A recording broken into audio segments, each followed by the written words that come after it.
¿Listo? Listo. Hola, Listo. buenos días. Nuevamente aquí en Conócete, con un tema que tiene mucho que ver con lo relacionado a este mes, que es el mes del niño. Y estoy muy contenta, estamos muy contentos de trabajar con este tema, y los que están aquí creo que están interesados en saber cómo se trabaja o cómo se trabaja con niños.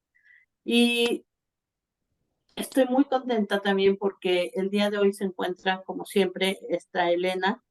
Y Elena es una psicoanalista, la cual está en este momento perfeccionando todo el trabajo con niños. Ella es muy buena con niños, muy, muy buena con el trabajo de niños, pero actualmente se está haciendo una certificación que la puede avalar todavía más. Y todos los que han trabajado con niños y saben lo complicado que es por muchas cosas que ahorita vamos a hablar, se pueden apoyar y pueden supervisar casos aquí con estos conocimientos que nos puede aportar mucho Elena y pues nosotros dos que también vamos a estar aquí en la parte también para apoyar en en este estudio, ¿no?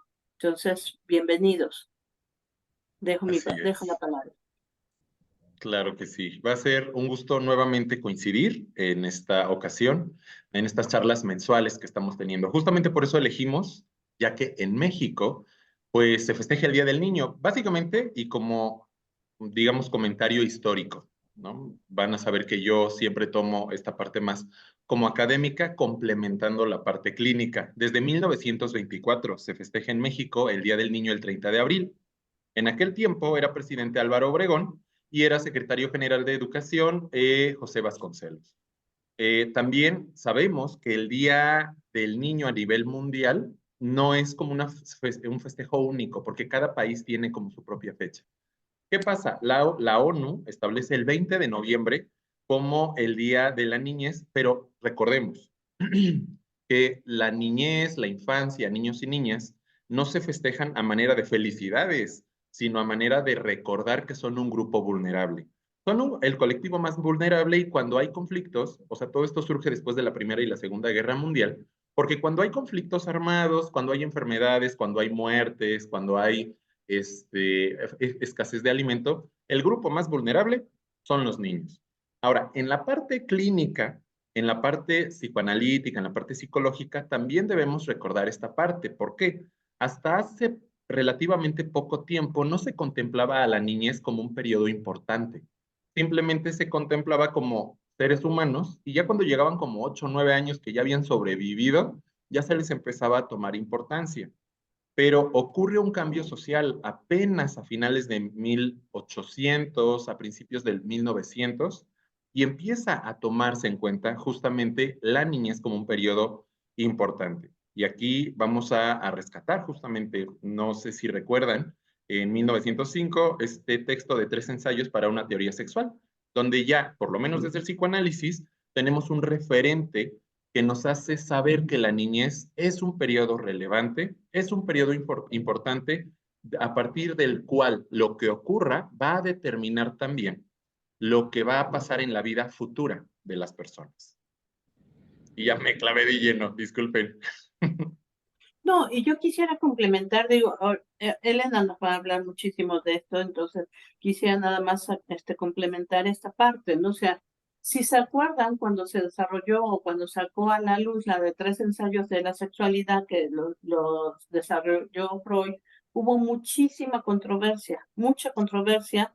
Ni siquiera se tenía contemplado esta parte de la sexualidad y niños, eso no entraba, no podía ser entendido así. Tengo aquí una referencia, la cual no tengo yo el sustento bibliográfico, pero supuestamente se utilizaba una palabra que creo que es kitsch, algo así, en alemán, donde englobaban a niños y niñas, o sea que ni siquiera estaba la parte de diferenciar niños de las niñas. Y en este momento, cuando Freud empieza a hablar de diferenciación y de sexualidad de los niños y niñas, entonces causa un revuelo y pone la atención en los niños, lo cual causa mucha molestia y pues de esa forma empieza a ser atacado. El siguiente referente que yo tengo es cuando Freud empieza a trabajar el caso Juanito. O sea, Freud empieza a tener grupos grupos de estudio, en donde en una ocasión el padre de Juanito, después de haber escuchado este ensayo, empieza a decir que sí, que él cree que tiene toda la razón y que empieza a pasar algo con su hijo y empieza a describir el caso de Hans, Juanito, y Freud empieza a trabajar con este niño, pero no lo trabaja de manera directa, sino lo trabaja con el padre. Freud le señalaba al padre y el padre iba y le señalaba al hijo, y es una forma o es lo más rudimentario que hay en ese momento con el trabajo de niños. El caso Juanito es uno de los casos donde más nos enseña cómo sí se aplica todo esto de la teoría de la sexualidad en los niños, pero también creo yo, si lo han leído, que es un caso en donde ya vemos cómo los niños ya tienen este aparato psíquico y van entendiendo muchas de las cosas de manera mucho más profunda de lo que nosotros los adultos o de que en aquel momento los adultos podrían entender que entendían los niños. O sea, es un caso muy importante justamente por eso.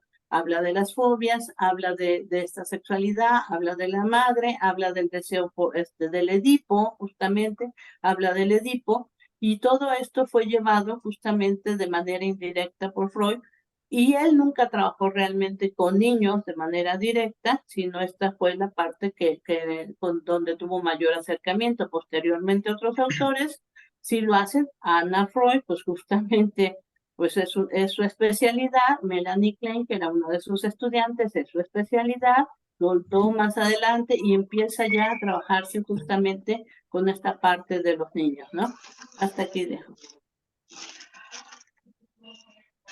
Muy bien. En este caso vamos a saber que es bastante relevante esto de la terapia infantil. Seguramente quienes estén aquí conectados y conectadas van a entender parte de esto. Quisiera hacer este paréntesis. Si tienen algo que preguntar, pueden preguntarlo en el momento, ya sea levantando la mano, escribiendo en el chat o hablando. No interrumpen, al contrario, va a ser pues todo un gusto poder compartir. ¿Qué pasa en México? En el año de 2000, bueno, en el 2020, hace 4 años, de acuerdo a, no me acuerdo cómo se llama este organismo, INEGI, ya, establece que hay 25.2 millones de personas de 0 a 11 años. Esto quiere decir que la quinta parte de la población en México corresponden a este grupo. Y de estos, 13.2 millones de personas son las que están entre 6 y 11 años. Es decir, que corresponden con la edad de educación primaria. Aquí podemos entender ya parte de la relevancia, no solamente en cuestión estadística, sino en cuestión de relevancia de entender y obviamente intervenir. También sabemos que en el año, ¿cuándo fue? 2019, había más de 600 personas, psicoanalistas, hombres y mujeres, con formación para psicoterapia infantil. No tengo actualizado el dato a 2024, pero sabemos que actualmente ya hay muchas más personas interesadas. Ahora, ¿qué es lo que nos puede generar este interés en la terapia infantil? Primero, pues entender los procesos de formación. Seguramente quienes están aquí saben de algún caso, saben o les gustaría entender cuál es la diferencia, y lo voy a poner entre comillas, entre un desarrollo normal y un desarrollo no normal. En este caso, la psicoterapia psicoanalítica infantil, pues perfectamente atiende problemas o situaciones, porque no necesariamente son situaciones de ansiedad, de depresión, de trastornos alimentarios, de trastornos del desarrollo. En este caso, podemos entender justo su relevancia. No su relevancia solo en entender el desarrollo normal y el desarrollo no normal, sino en entender cuando identificamos algún tipo de problema, qué tipo de solución podemos hallar. Quisiera rapidísimo también decir esta misma parte que ya mencionaste, Armando. Sí. Quien tenga preguntas, empiecen a desarrollarlas. Me gustaría saber de aquí quiénes están trabajando con niños y más o menos con qué edad es con la que el grupo con el que están trabajando. Y eso nos ayudaría mucho para que también enfocáramos o explicáramos un poco más el interés que ustedes tienen. Entonces, cedo la palabra, Elena iba a hablar, solamente es para que participen. Gracias, Diana. Sí, quería mencionar justo como ya decías, ¿no? Con Freud está la parte del análisis de Juanito, que se publica en 1909 como análisis de una fobia de un niño de 5 años. Posterior a esto, en el psicoanálisis, este es un breviario como teórico y después ya nos metemos a lo técnico, ¿no? Y Sí. lo clínico. Pero bueno, después de esto, la pregunta que quedaba en el aire es, ¿se puede hacer psicoanálisis con niños? Esa fue la primera duda, ¿no? Porque los psicoanalistas solo habían tratado principalmente adultos, ¿no? Ni siquiera, bueno, adolescentes también, pero bueno, con una función social más de adulto, ¿no? Porque la adolescencia en esa época se entendía de otra manera. Sí. Pero bueno, entonces la pregunta justo es, ¿se puede hacer análisis con niños? De ahí viene toda la parte como, pues, de interés de Anna Freud primero y después de Melanie Klein, pero desde una aproximación bien diferente. Y esta siempre ha sido como la rivalidad en la cuestión de la técnica y teoría infantil. ¿Por qué? Porque Melanie Klein se acercará más a la cuestión de la clínica desde una parte clínica, tal cual. Y Anna Freud se acerca más desde una cuestión pedagógica. De Sí. hecho, Anna Freud, su primer acercamiento antes de hacer un análisis tal cual, va más hacia la pedagogía y desde ahí trata a los niños desde una cuestión de aprender, de enseñar, con funciones mucho más cercanas a una cuestión educativa que clínica, ¿no? Entonces, bueno, desde ahí vamos empezando como la situación de diferencia. Posteriormente, Melanie Klein empieza a tratar niños de una forma analítica por completo, metiendo la transferencia. Esa es otra de las grandes diferencias teóricas técnicas entre ellas dos. La transferencia para Melanie Klein se da, es capaz de verse en niños, se da por hecho y se empieza a trabajar desde el principio con ellos. Pero Anna Freud decía que la transferencia no se podía dar ya que los objetos primarios seguían ahí, ¿no? Entonces los papás estaban ahí y la transferencia de poner al analista toda esta carga afectiva que está dirigida a estos objetos primarios no se daba. Es como las grandes diferencias técnicas y teóricas que van teniendo a grandes rasgos Anna Freud y Melanie Klein. De ahí se empieza a dar todo un estudio pues, de la infancia tal cual. Vienen clínicos muy y teóricos muy importantes como Winnicott, como Dolto, que van metiéndose cada vez más a la infancia y a trabajar directamente con los niños. Y se va viendo que el análisis es posible en la infancia y los niños van teniendo un avance o una disminución de síntomas, depende de lo que haya sido el motivo de consulta por el que llega. No sé si alguien quiere ir diciendo algo más o sigo. Yo quisiera mencionar nada más que, bueno, cuando la madre está embarazada, se menciona que hay una cierta sensación de completud. O sea, la madre no necesita de nada, está con esta otra parte, este ser que pudiera completarla por completo, perdón. Y de esta forma, viene el nacimiento. Cuando viene el nacimiento es esta separación, pero aún así, cuando están separados biológicamente, hay una unión psíquica entre la madre y el hijo. Y poco a poco el niño tiene que ir poniendo límites, digo, desde bebé se van poniendo límites, desde que el bebé cierra la boca para no recibir alimento, ya es un límite, es una forma de poner límite. Y esto se va dando cada vez más biológicamente y psíquicamente hasta que llega un momento y que también el papá entra ahí para hacer el corte de esta diada de la madre-hijo y que entonces el niño empieza ya a convertirse en un ser independiente, en un ser diferente a la madre, un ser diferente, y que ahí se tiene que dar el otro proceso, que es la renuncia de la madre a hacer su único mundo de este niño.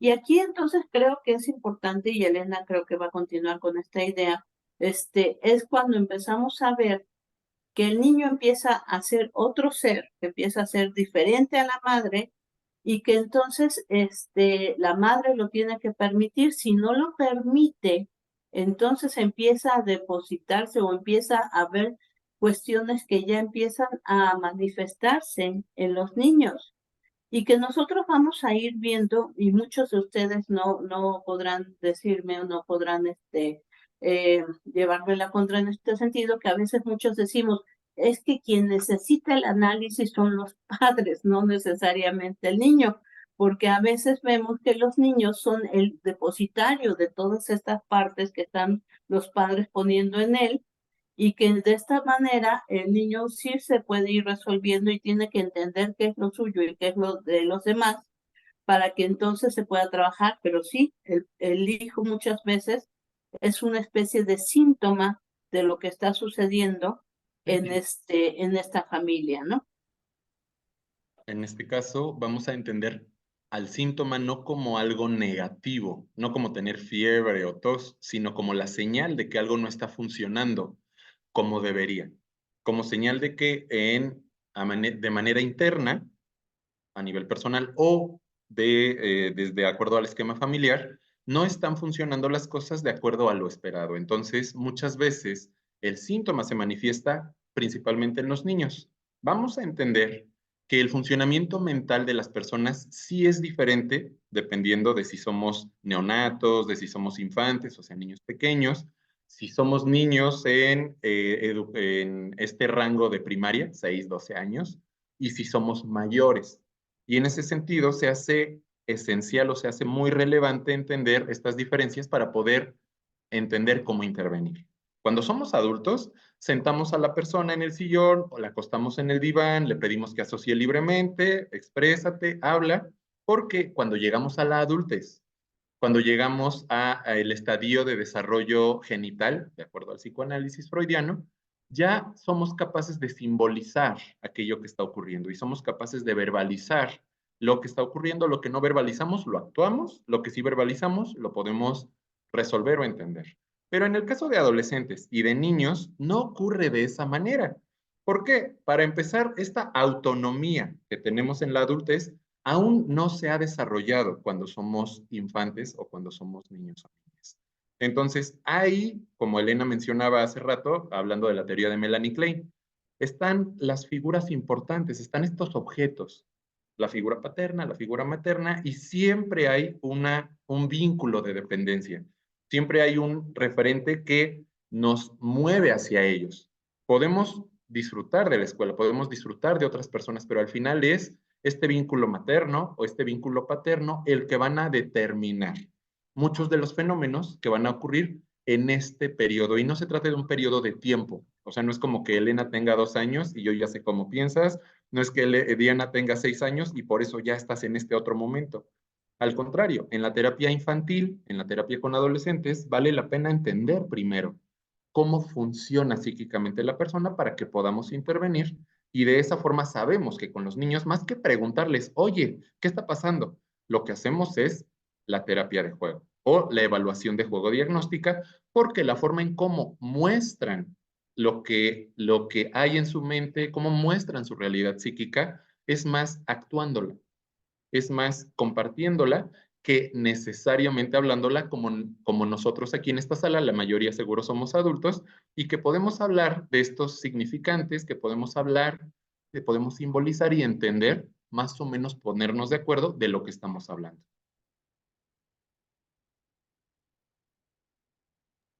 Ya dicho esto, como menciona Armando, creo que lo primero que tenemos que ver es, justo, ya respondimos, ¿se puede analizar niños? ¿Se puede trabajar desde el psicoanálisis con niños? Sí, ¿no? La respuesta es sí. Bueno, ya estamos. Entonces, ¿de dónde viene? El primer paso es justo el primer contacto. Generalmente, pues son los padres los que hacen este primer contacto con el analista. De ahí viene la pregunta justo como de dónde viene la demanda de tratamiento. Lo primero que tenemos que averiguar, concertar una cita con los papás, de preferencia si pueden estar ambos, ¿no? O quienes se hagan responsables del niño, porque no todos los modelos son estos clásicos que tenemos en la cabeza, ¿no? Se pregunta, oye, hay papá y mamá, con quién vive, etcétera, y se programa una cita, ¿no? En esta primera cita es muy importante saber la demanda de tratamiento. ¿Quién quiere que se trate al niño? Y después iremos al motivo de consulta, pero la demanda es muy importante porque nos habla mucho de la situación, porque puede ser una demanda que venga de la escuela, puede ser una demanda que venga de los padres o uno de ellos, puede ser una demanda que venga incluso del niño, ¿no? Que actualmente muchos niños ya tienen conocimiento de que existen los psicólogos, para qué sirven estos espacios terapéuticos, y son los propios niños que piden ir, ¿no? Entonces tenemos que ver de dónde viene la demanda, es lo primero.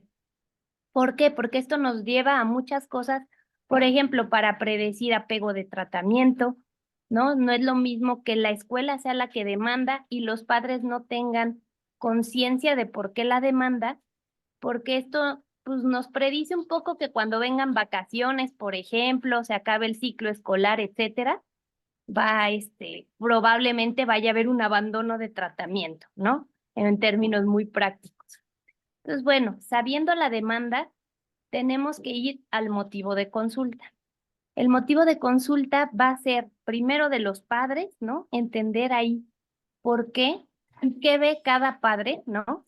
Que es muy diferente, a lo mejor coinciden o a lo mejor no coinciden los papás que asisten con el niño, ¿no? Y también ya más adelante se va a hacer el motivo de consulta con el niño o con el adolescente. ¿Por qué estamos metiendo aquí niños y adolescentes? Por el contacto con los papás, ¿no? Por eso estamos englobándolos en esta presentación, aunque son etapas de vida con distintos retos, pues la característica principal es que los papás son los que se van a hacer cargo del tratamiento. Con ellos se va a tener que hacer el encuadre, costos, horarios, etcétera. Con ellos va a ser todo este acuerdo, ¿no? Entonces, no sé si quieren que siga o Diana, Armando, o le sigo. Pues yo creo que sí, pero también me gustaría escuchar algunas dudas de todos los participantes, qué es lo que quisieran saber. Estoy de acuerdo con todo lo que estás diciendo. Cuando vienen de la escuela, generalmente termina el ciclo escolar y sabemos que va a terminar la terapia porque ya no está la exigencia. Cuando vemos también, y esto es muy importante, y tenemos una plática también ahí ya en YouTube, en el canal, del motivo de consulta, porque el motivo de consulta nos va a predecir también si esto va a llevar a un buen puerto o no.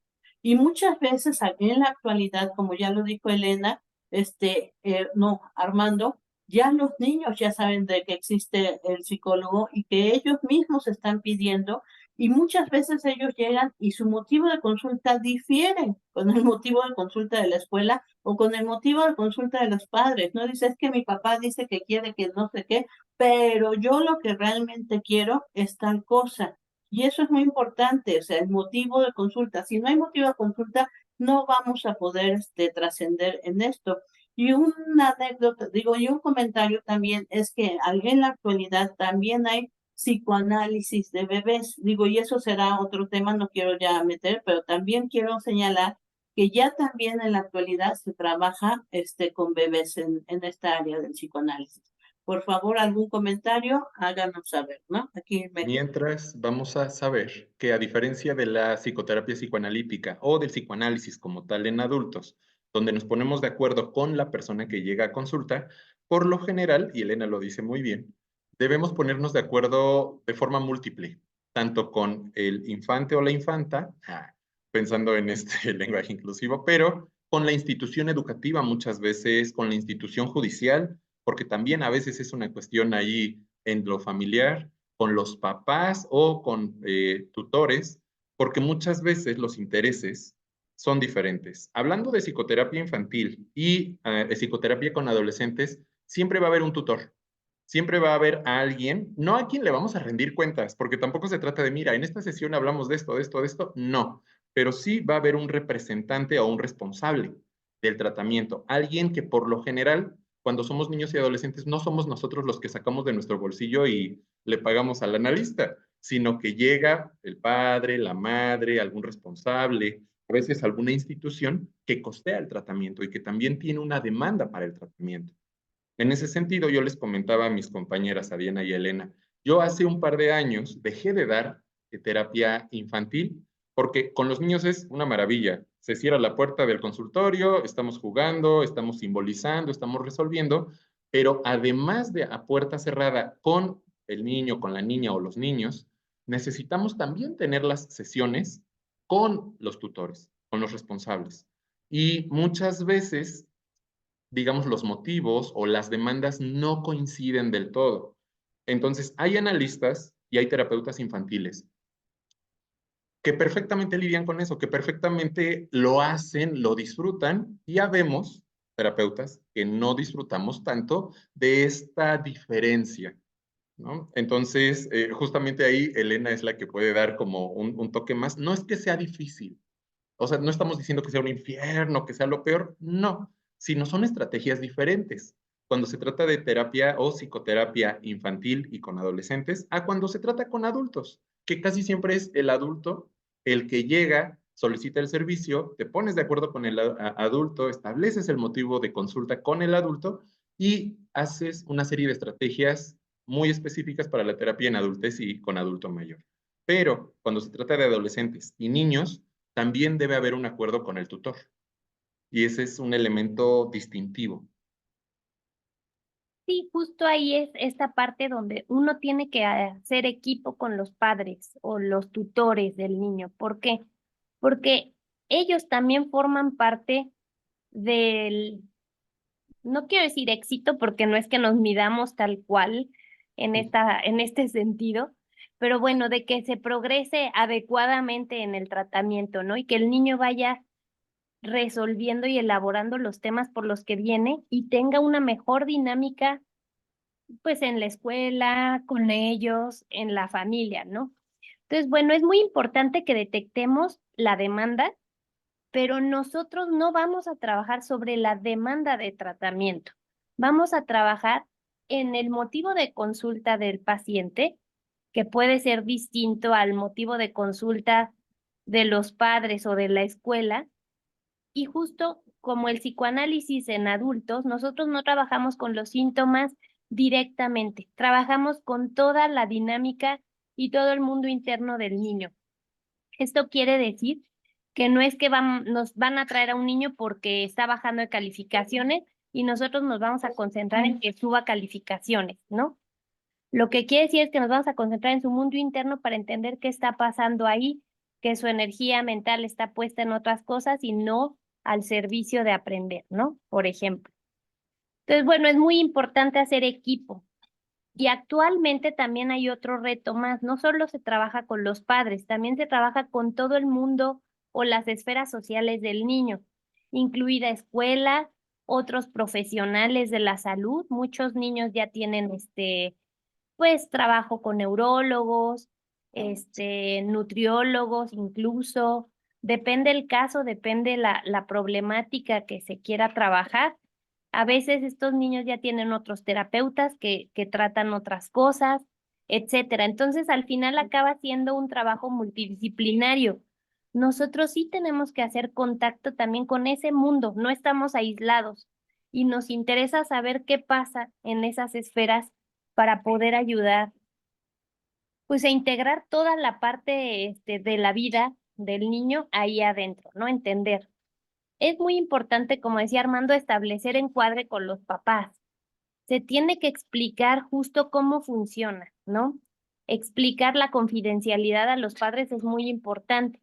O sea, nosotros se les explica que no estamos obligados a decirles todo el contenido de las sesiones, sino que se da un panorama general, se proponen juntas mensuales, bimestrales, depende de la situación con ellos, con los tutores, para irle dando seguimiento a lo que va sucediendo en el tratamiento, pero no se dan los detalles, sino que se va dando un panorama general y hay un intercambio como de dudas, de preguntas para poder ir consolidando y trabajando juntos. Hay veces que pasan situaciones afuera que si nosotros no sabemos y en el juego sale, pero no tenemos la certeza, podemos estar trabajando en cosas que no van a llevar, o sea, no nos va a llevar a avanzar de una forma más exitosa que si sabemos, no es que lo que pasa es que su abuelita está muy enferma. Ahora ya entiendo la explicación de esto, ¿no? ¿Qué está pasando que no pasaba y ahorita está pasando este tipo de situación en el consultorio? Entonces es muy importante hacer equipo. Es de las cosas más complejas porque muchas veces se puede haber dinámicas como de desconfianza, de duda, de celos incluso, con que el niño desee y disfrute mucho ir al consultorio y no se nos tiene que vivir como un rival, ¿no? O como alguien que los va a juzgar o regañar, porque muchas veces pasa esto y los padres tienen miedo a venir a la junta y que se les diga, están haciendo esto mal, mal, mal, ¿no? O sea, lo viven desde esta forma y muchas veces todo esto es una resistencia para sacar al niño de tratamiento. Por eso estas juntas son importantes, para que vean los papás que no se trata de juzgar, ni de que nosotros lo sabemos todo y ellos no. Tenemos que funcionar como equipo, si no este niño tiene aquí una contención y afuera no, o al revés, tampoco está bien. O sea, hay que darle continuidad a lo que estamos haciendo adentro y afuera. No sé si alguien quiere ir diciendo algo más. Yo quiero hacer un comentario. Lo que está diciendo Elena es sumamente importante, hacer el equipo con los padres y hacer una entrevista clínica muy profunda con ellos. Esta entrevista clínica va relacionada a lo que nos interesa, que es el hijo, el niño.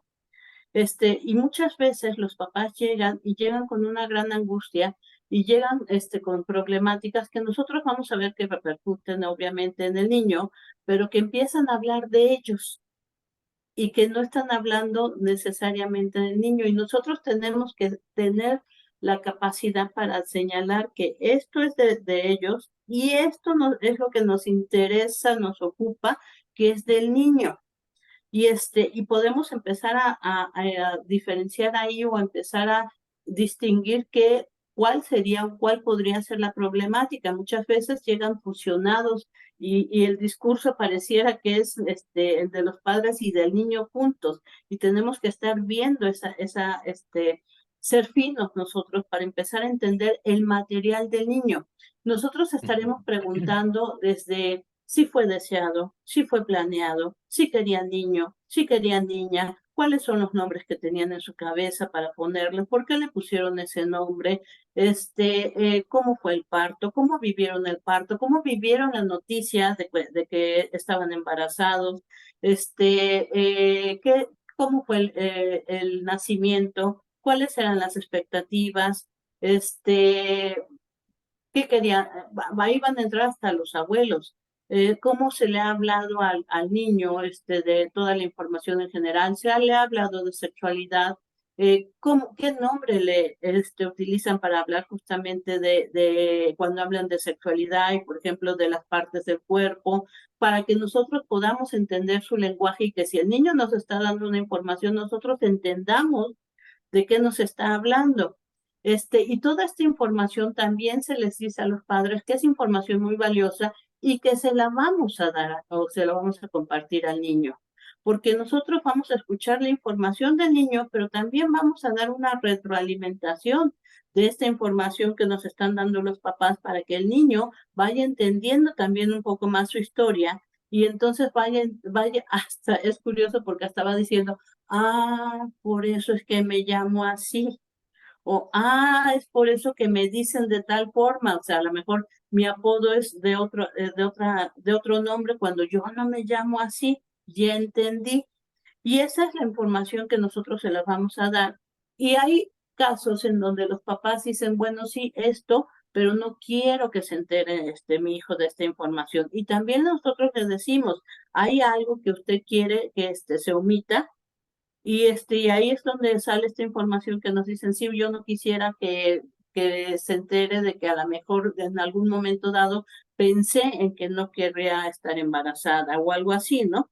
Y nosotros pues le diremos que gracias por toda esta información que nos está dando, pero entre mayor información ellos nos permitan dar, es como darle más piezas de rompecabezas al niño para que pueda ir armándolo. Y entre más información se sustraiga, entonces es como decirle que vaya armando el rompecabezas, pero con fallas o con faltas de esta información. Entonces sí es muy valioso, repito lo que dice Elena, que tengamos todo este trabajo con los padres y vean cómo desde aquí ellos pueden empezar a sentirse juzgados y nosotros tenemos que tener la técnica y tener la capacidad de hacerlos sentir que lo que estamos haciendo es un trabajo colaborativo y un trabajo de equipo para el beneficio de este niño, ¿no?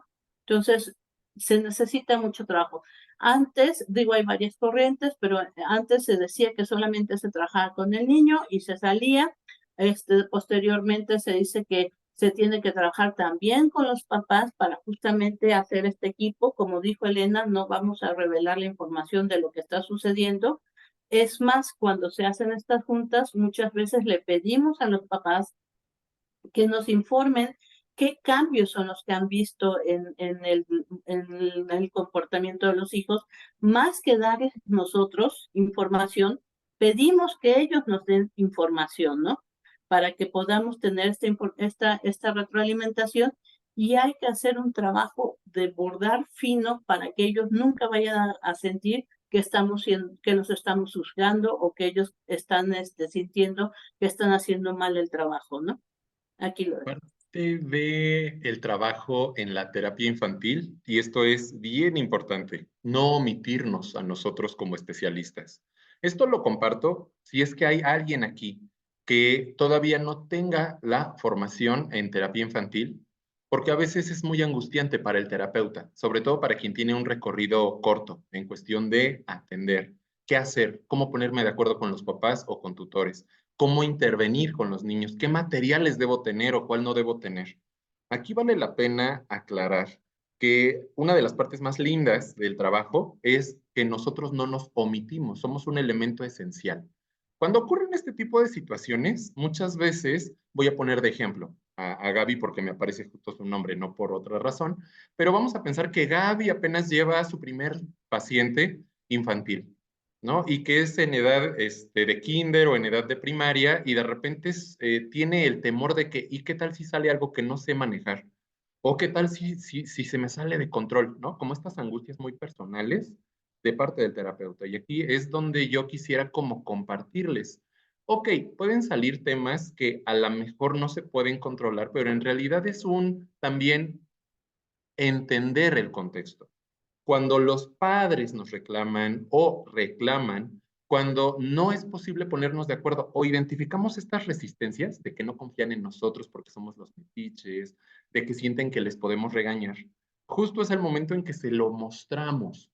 Es decir, le podemos mostrar al adulto y también a los niños lo que ocurre en ese contexto de, oye, te cuesta trabajo ponerte de acuerdo porque sientes que te voy a regañar. Entonces, no es una forma de decir, ya te descubrí, sino es una forma de, mira, entiendo que lo que está pasando aquí en consulta, por lo general es lo que puede estar pasando fuera de consulta. Y entonces eso tanto te calma a ti como especialista, como que calma a las personas que acuden contigo, porque te das cuenta tú que sí puedes resolver este tipo de conflictos. ¿Por qué lo digo de esta manera?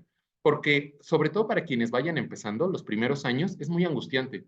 Es muy angustiante esta parte técnica que a lo mejor Diana, Elena y yo les podemos decir de sí, establece acuerdos, checa los motivos, checa la transferencia, checa la terapia de juego. Y de repente, en vez de que esto te calme, te va a angustiar mucho porque de repente dices, híjole, me falta un montón. Y no, tiene que ver más con esto de confiar, de que si hay un conflicto, ese conflicto casi nunca es contigo. Ese conflicto es un reflejo de cómo se manejan las situaciones de confianza, de respetar acuerdos, ¿no? Por esta parte del encuadre, fuera del consultorio. Y entonces tú al entender, al ponerte de acuerdo, al preguntar, y la persona dice, ¿y por qué quieres saber eso? Entonces ya entiendes desde dónde viene el conflicto y te va a permitir a ti identificar por dónde abordar, no darle la vuelta al tema y decir, ay, bueno, me calmo, al contrario, es abordar el tema justo aquel que te angustia más, porque casi siempre es nuestra brújula. Aquel tema que cause más angustia, por lo general, es el que vale la pena trabajar. Y no se trata de un a contravoluntad, ¿no? Como la caricatura que tenemos de los analistas de, y ya identifiqué tu conflicto edípico infantil y por eso, no, sino, oye, ya te diste cuenta cómo tienes desconfianza porque sientes que te puedo traicionar. Y entonces le metabolizamos tanto a los niños y niñas o adolescentes, pero también al padre o tutor cuando tenemos la oportunidad de estar en estas sesiones de revisión, el que comprendan la situación, más que dar una rendición de cuentas.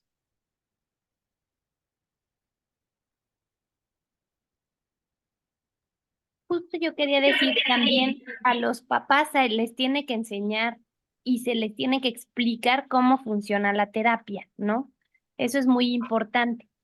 Porque, por ejemplo, es muy bueno o les aconsejo decirles justo a los papás que no se tiene que dar intercambio de información del niño o del adolescente cuando lleguen a dejarlo o estén en la sala de espera y salgas con el niño para entregarlo. ¿Por qué? Porque esto también se vive intrusivo, se vive como esta caricatura de la maestra a la que le dicen, ay, se portó mal, le mandaron reporte, le hicieron esto, le pegó a su hermano, ya le dijiste que hiciste tal, ¿no? Se les explica a los papás que toda la información que quieran decirte antes de la cita te la pueden mensajear si es con poco tiempo o se organiza y nos llamamos rápido para saber qué está pasando, pero que es importante que el niño no sienta que este es un espacio donde se le va a juzgar, a regañar, ¿no? Te va poniendo en otro lugar. Entonces, bueno, evitar cualquier información o intercambio de información en frente del niño o adolescente es muy importante. También se les explica a los papás que a lo mejor no van a querer compartir todo lo que pasa en la terapia a los niños y que es su espacio y se tendría que respetar esto, ¿no? O sea, no es necesario que ellos cuenten todo, si ellos no quieren contar, que se dé el espacio y se respete el espacio del niño. Otras cosas, bueno, justo como no se sugiere como no presionar oye, condicionar la terapia, ¿no? Que también luego suele pasar. Ah, pues si estás portándote mal, pues ya no vas a ir a la terapia. Sorprendentemente pasa, ¿no? O sea, pasa este tipo de consecuencias a las situaciones. Entonces, bueno, eso es con los papás, más o menos a grandes rasgos que se tiene que hacer. Como decía Armando, esta es una terapia de juego, o sea, usamos el juego con el niño porque es el lenguaje que ellos tienen para expresar sus conflictos internos, ¿no? Entonces, ¿qué materiales necesitamos como para el consultorio, ¿no? Juguetes que den espacio pues a la libre expresión de los conflictos. Por ejemplo, una familia, una casa, soldados, figuras que permitan como depositar más ahí temas de agresión, soldados, animales, salvajes, ¿no? Leones, tigres, etcétera, y también tener como animales considerados más, presas, ¿no? Borreguitos, etcétera, porque ahí se puede ir manifestando que el niño pueda ir teniendo como esta parte de expresión de agresiva. Igual con los, soldaditos, este, cosas para pintar y crear, pinturas, eh, colores, todo lo que permita como juegos más abiertos, ¿no? O sea, más que una cuestión que nos limite y que sea como así es, que sea una cuestión que nos deje ver como toda la parte del mundo interno, ¿no? No sé si quieran decir algo más aquí, masitas, Masas, plastilinas. exactamente, de preferencia, y nada más lo digo por nosotros mismos y nuestro consultorio, masa en lugar de plastilina, porque la plastilina se pega en los muebles y es muy complicado, la masa nada más se raspa, hojas de papel para que ellos puedan, dibujar, pueden ser hojas o puede ser también un cuaderno, Evidentemente debe haber lápiz, debe haber un sacapuntas, debe haber colores, están los muñecos, figuras, o no quisiera dar marcas, pero estas figuritas o estos cuadritos que se van juntando para que armemos cosas, que se vayan construyendo, bloques de construcción, sin decir ninguna marca, la que ustedes quieran, porque eso nos ayuda mucho a que el niño pueda expresar el constructo que va armando de muchas cosas, generalmente utilizan como para la casa. Más adelante, si no es un niño tan pequeño, también van a estar pidiendo o van a estar buscando juegos que lleven reglas. Juegos que lleven reglas. También se le pregunta al niño que si hay algo que le gustaría que tuviéramos en el consultorio, y entonces si está en nuestra posibilidad, pues lo podemos conseguir, o si está en su posibilidad, ellos lo pueden conseguir también y traerlo. También otra cosa que se fomenta o que nosotros solemos hacer es tener una caja donde ellos van a guardar sus cosas, y entonces nosotros le vamos a señalar que esta caja, que puede ser una caja de zapatos, puede ser una caja de plástico, generalmente en mi caso yo busco que no sea translúcida, es donde ellos van a poder mantener sus juguetes personales, sus juguetes que son solamente para ellos, como su cuaderno, su lápiz, sus colores.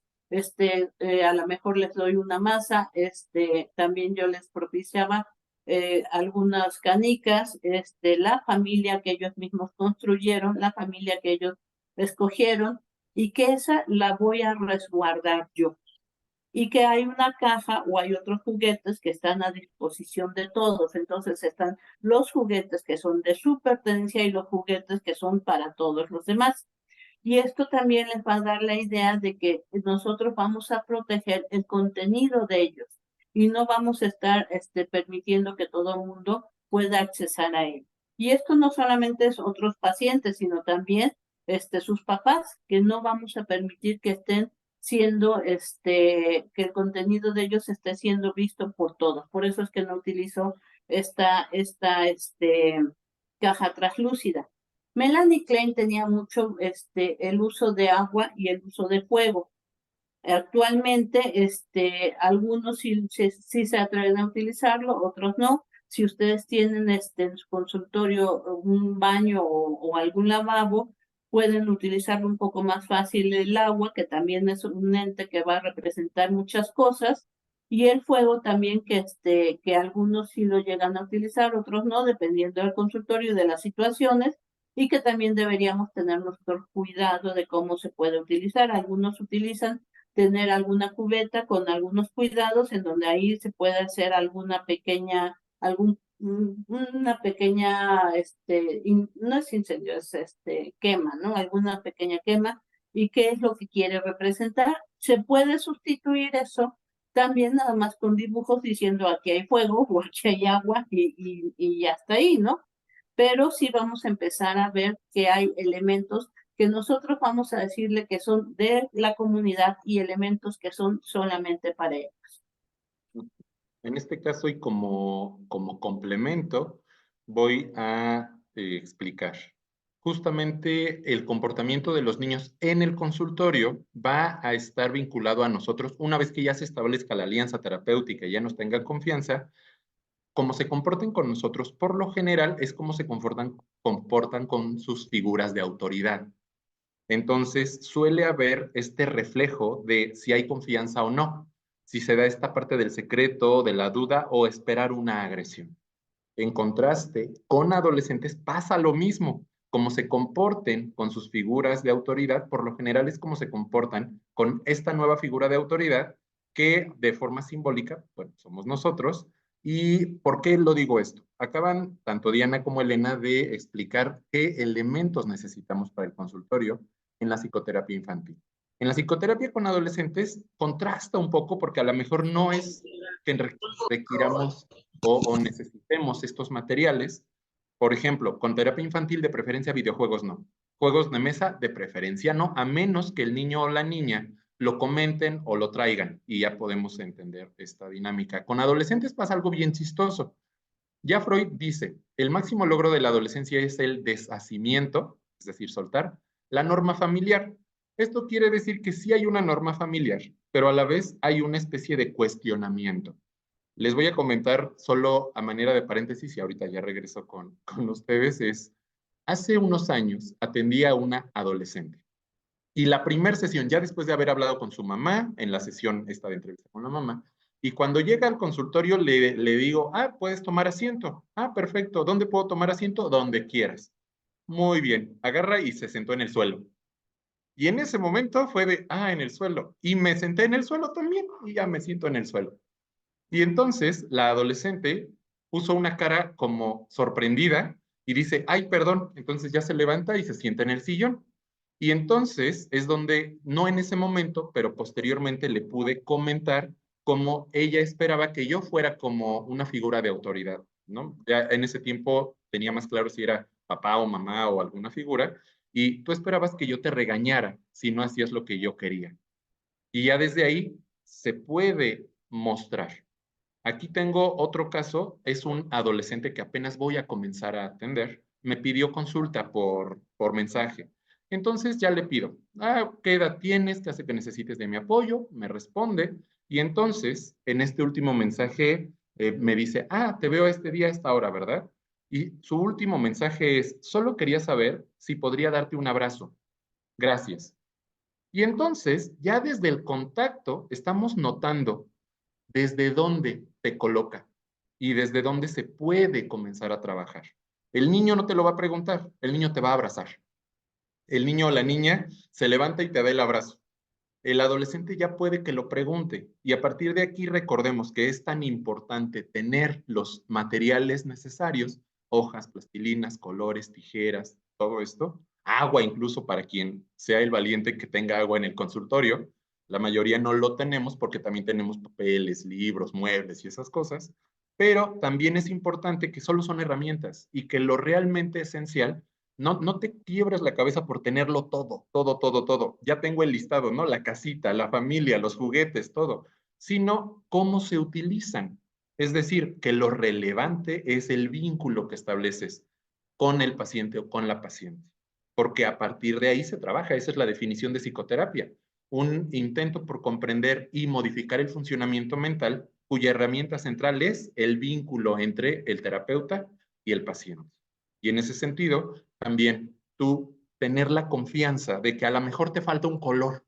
A lo mejor ese día, no sé, la goma se acabó y no la conseguiste otra vez, pero que no va a representar un riesgo para el trabajo terapéutico necesariamente.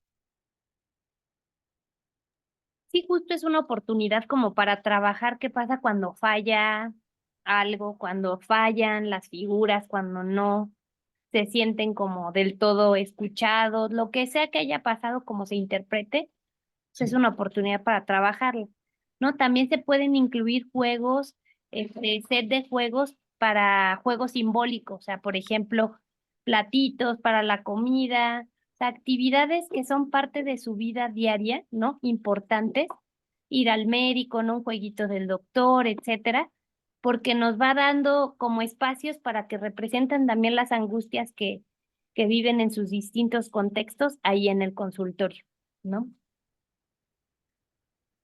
No sé si alguien quiere decir algo más del material o de cómo o nos seguimos.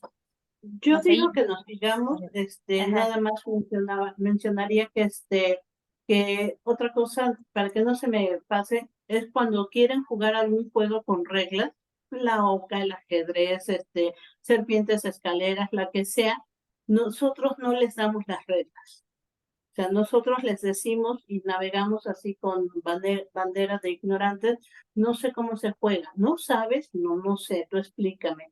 Porque también es una forma de que ellos empiecen a mostrarnos cómo entienden las reglas, si se pueden modificar, si de repente, sí se vale, pero cuando van perdiendo, entonces ya no, entonces no se trata de jugar, o sea, hacemos una terapia de juego y sí estamos viendo todos los elementos, sí nos causa placer, como nos causa placer también trabajar con adultos, pero no se trata de que nosotros les enseñemos y que les digamos que esto debe ser jugado así y entonces durante toda la terapia nos la pasamos jugando ajedrez o serpientes y escaleras y quedamos 5-4, ¿no? O sea, No, de eso no se trata, tampoco de estar enseñando pedagógicamente.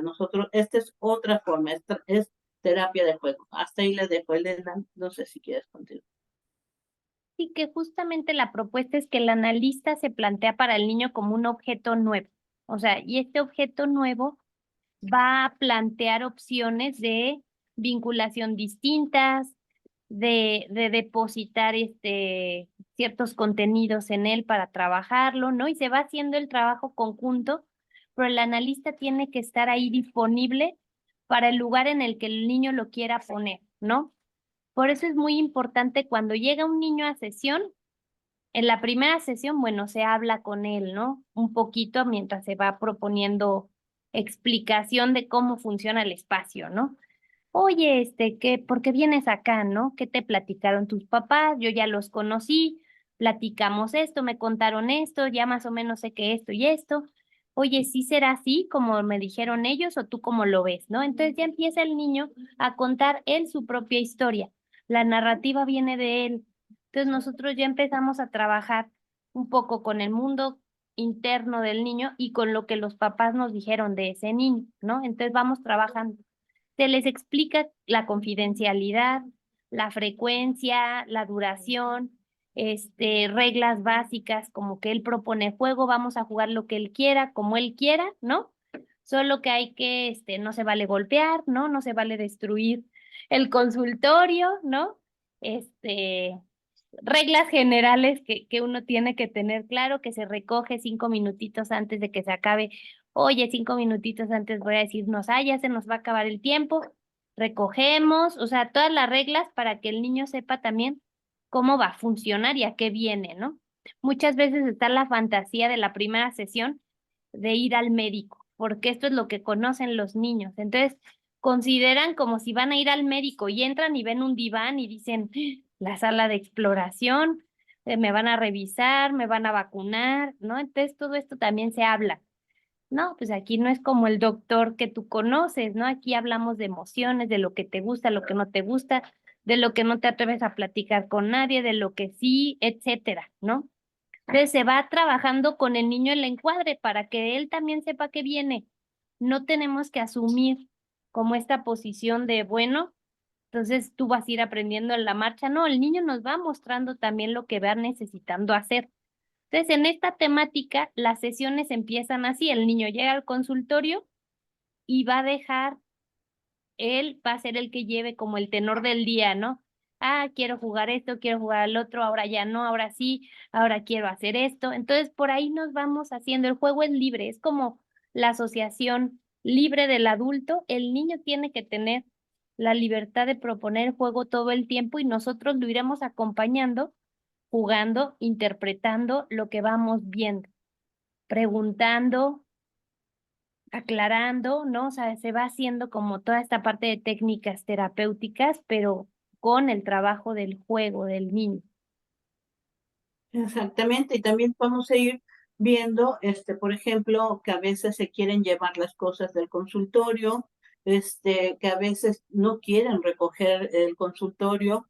Yo una de las reglas que digo es, mira, así como ves el consultorio, así lo vamos a dejar. Podemos durante tu tiempo modificar todo, pero antes de que te vayas, se tiene que quedar así, relativamente parecido, porque nunca queda exactamente igual.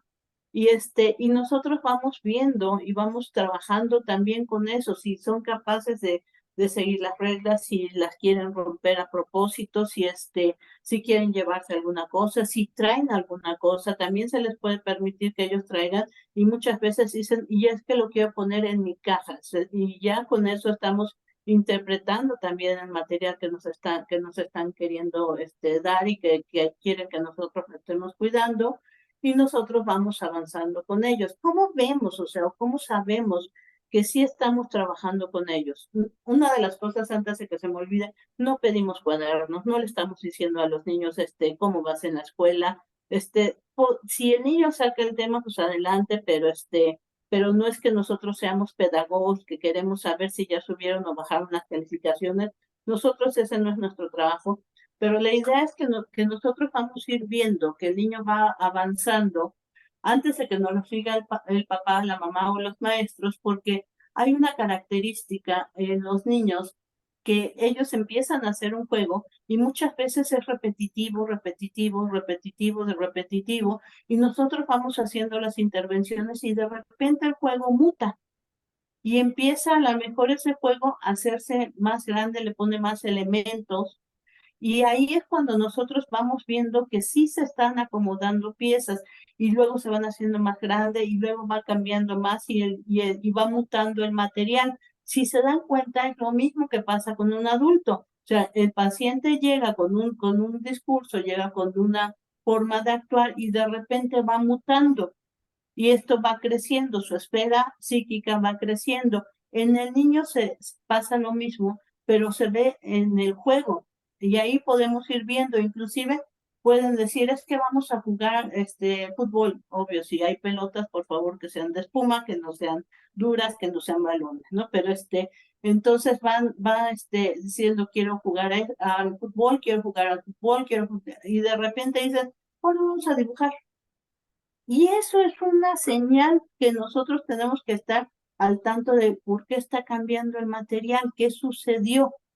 Y es una forma en como nosotros vamos viendo que el paciente, en este caso el niño, va acomodando cosas y va modificándose. Esto lo podemos comprobar mucho con las citas que nosotros tenemos con los papás y que los papás nos van a dar esta retroalimentación. Por eso es que nosotros les decimos, más que yo darte una información, lo que yo necesito es que tú me des una retroalimentación.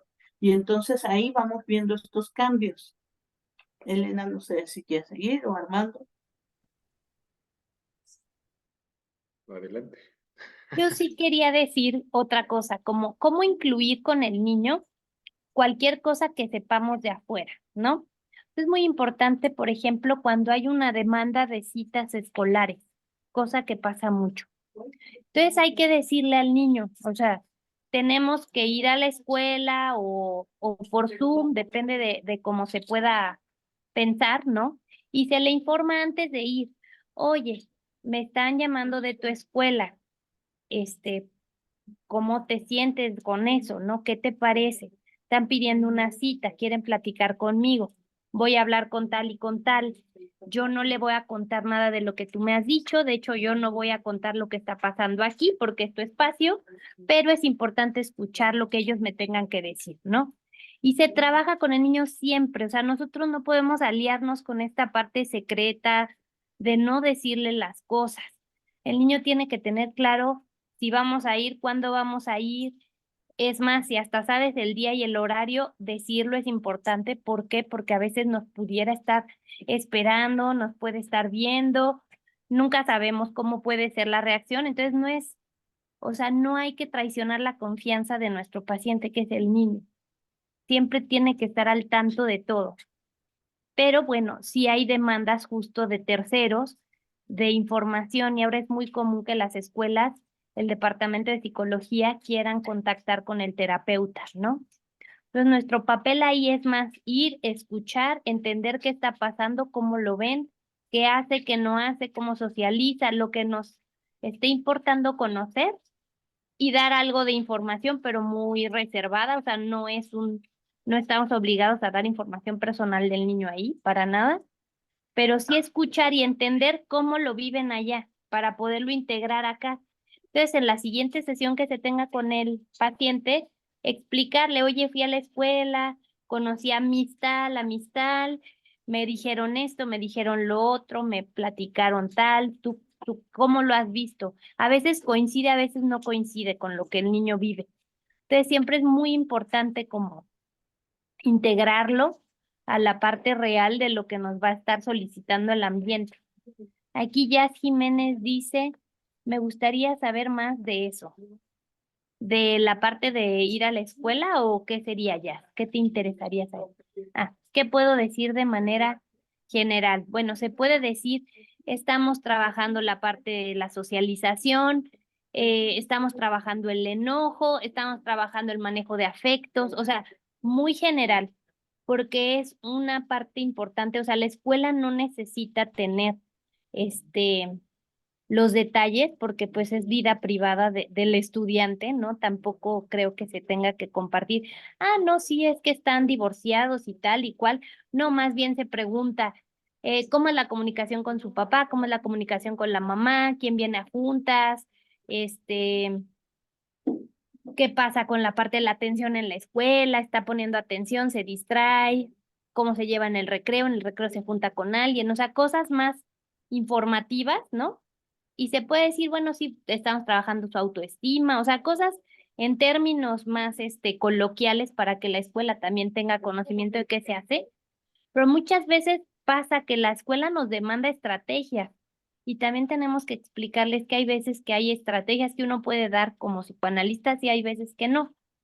Se puede plantear, porque muchas veces esperan estrategias más de otro tipo de terapia, como una terapia de aprendizaje o por otras razones, pero se pueden dar especificaciones generales como, ah, mira, si está teniendo mucha angustia de hablar en el grupo, se le puede solicitar esto de una forma maestra y el alumno y después motivarlo a que hable, pero no forzarlo de entrada, ¿no? O sea, ese tipo de estrategias también podemos ir planteando en esos términos, porque sí es todo un mundo el tema escolar con la terapia, ¿no? O sea, ese sería, nos daría tiempo para hacer otras pláticas porque es todo un tema, pero tenemos que ir claros que nuestro paciente es lo más importante, porque muchas veces nos intimida el tema de estar ahí y demandan información que nosotros no podemos dar, ¿no?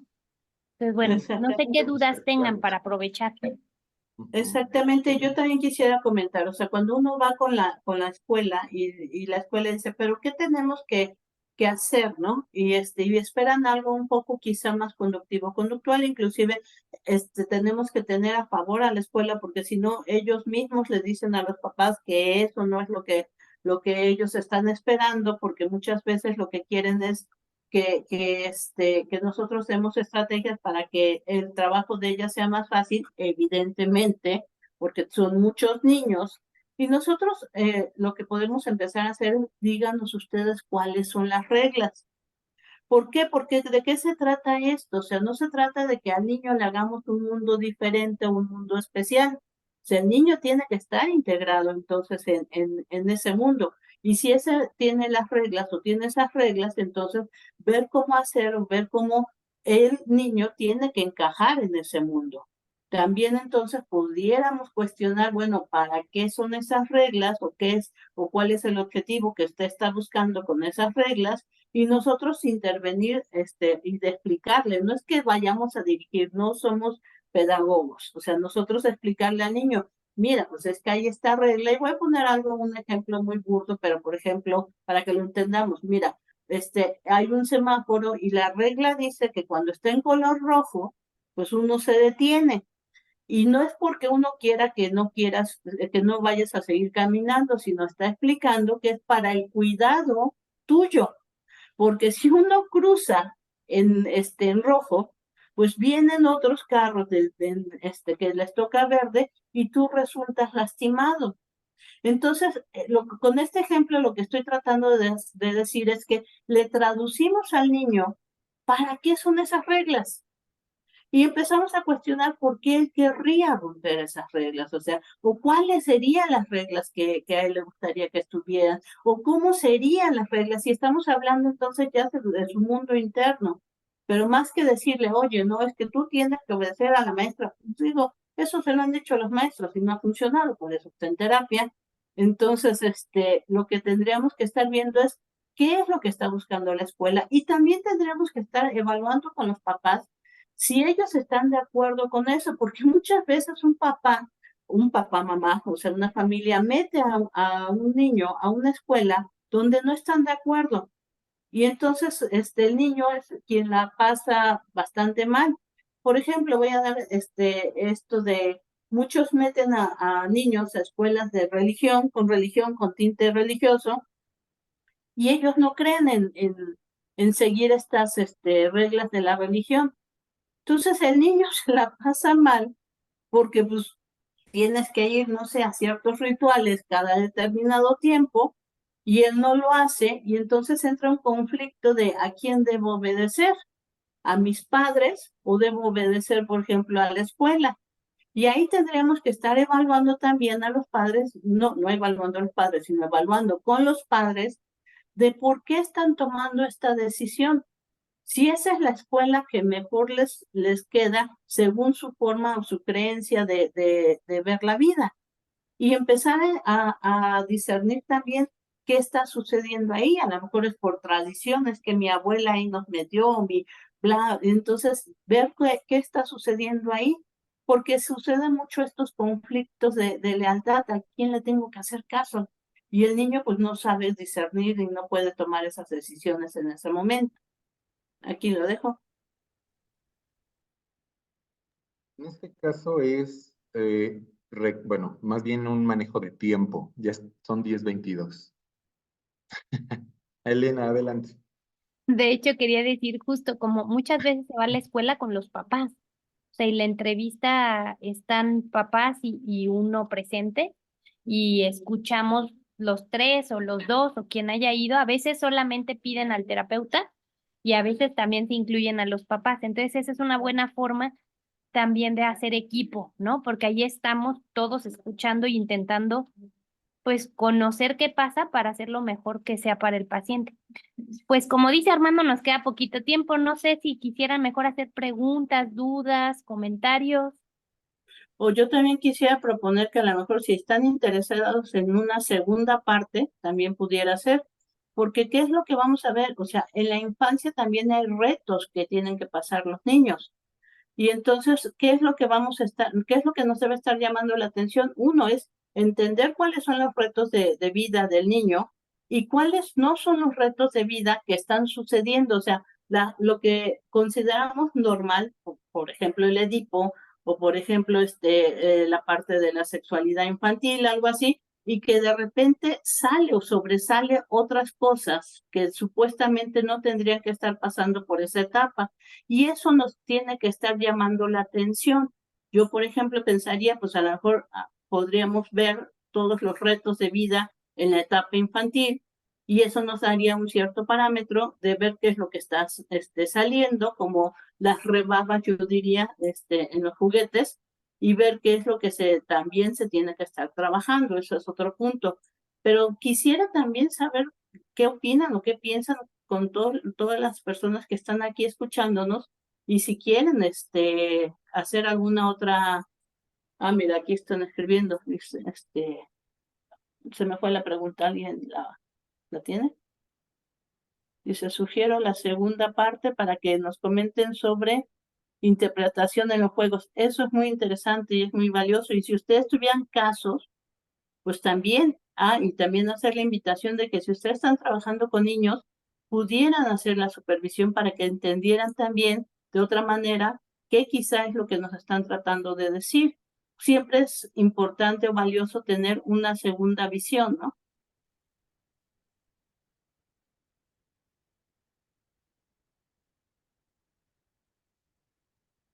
Otra pregunta o duda, porque meternos a interpretación de los juegos, pues ya en 5 minutitos no nos va a dar la vida, ¿no?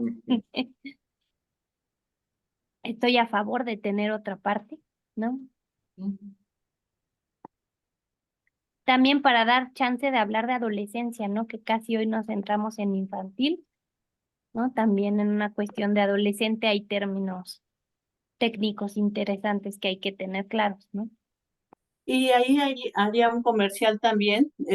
Hace poco también subí una charla que tuvimos, que tuve en el radio, en donde hablaba de la adolescencia y hablaba de un fenómeno donde, pues, la adolescencia tenemos actualmente adolescentes de 30, de hasta 40 años. ¿Y por qué? ¿Qué está sucediendo ahí? Y ver también cuáles son los retos de vida del adolescente, porque es que se extiende tanto, pues porque no se están cumpliendo esos retos. Creo yo que sería importante ver los retos de vida de la etapa de la infancia, quizá la de la adolescencia, y posibles intervenciones en cuestión de los juegos. No sé si alguien está de acuerdo o qué ideas tienen, ¿no? Y para poder entender, porque a veces nos quedamos con la idea médica de que la edad define la etapa de desarrollo o el estadio de desarrollo en que nos encontramos. Ya sabemos cómo Erickson, el propio Freud, incluso autores no desde el psicoanálisis como Piaget, que establecen más bien estos hitos o estas señales donde junto con la edad tiene que ver una cuestión de vínculos, una cuestión de autonomía, una cuestión de funcionamiento psíquico para poder identificar y para poder afirmar lo que nos comenta Diana. Sí tenemos adolescentes de 40 años en la actualidad. Sí tenemos adultos de 15 años también. No porque la edad defina, ¿no? Que a los 18 ya eres adulto o adolescente, sino por la función que cumples a nivel familiar, por la autonomía, por la forma en cómo entiendes el mundo, por cómo te vinculas con los demás, y que eso nosotros necesitamos tenerlo muy, muy, muy en cuenta para poder dar un acompañamiento a una persona sabiendo que es adolescente, que es niño o que es adulto, y a partir de ahí establecer los acuerdos de acuerdo a ese punto de referencia. Recordando, y esto sí es muy, a veces difícil de entender. Sí, desde el psicoanálisis, claro que establecemos diagnóstico, pero a diferencia del diagnóstico en psicología o en escuelas cognitivo-conductuales, el diagnóstico solo es un referente, no va a ser lo que guíe directamente el tratamiento, porque aquí vamos más bien a colaborar como dos expertos. El experto en su vida, la persona experta en lo que le está pasando en su contexto y cómo entiende esa realidad, y nosotros, los especialistas, expertos en el acompañamiento, en la entrevista, en dar este seguimiento y poder a colaborar a que la persona comprenda, resuelva, sane, ¿no? Y en ese sentido el diagnóstico, claro que está presente, pero no de una forma determinante. Y que es de una forma mutativa. El diagnóstico en este tipo de terapia es un diagnóstico mutativo porque las personas vamos mutando, las personas vamos cambiando. Yo les invito a que los que estén trabajando con niños o quieran empezar a trabajar con niños y adolescentes, entren a la formación, no a la formación, entren a la supervisión y de esta forma empiezan a ver a estos pacientes de otra manera. La supervisión lo que va a hacer es que ustedes tienen a un paciente y cuando supervisan pueden tener la forma de verlo de otra manera para poder trabajar cosas que a lo mejor nuestros puntos ciegos no nos los están permitiendo. Y también hasta de aprender algunas cosas de cómo trabajarlas, porque a veces tenemos ciertas fallas que no nos permiten trabajar con ellos. Les recuerdo nada más, las supervisiones son también en este mismo horario, los días lunes. Entonces, quien quiera entrar, adelante, están invitados, ¿no? Elena, ¿algo que quieras comentar? No, pues yo creo que los esperaremos en otra ocasión con otra parte para seguir hablando de todo esto. Y pues muchas gracias por estar aquí. Y pues ya los comerciales ya los hicieron, los esperamos en la supervisión y pues nos vemos también en la plática del próximo mes. Pues es un gusto haber Pues estado feliz con día del niño, ustedes. feliz mes del niño.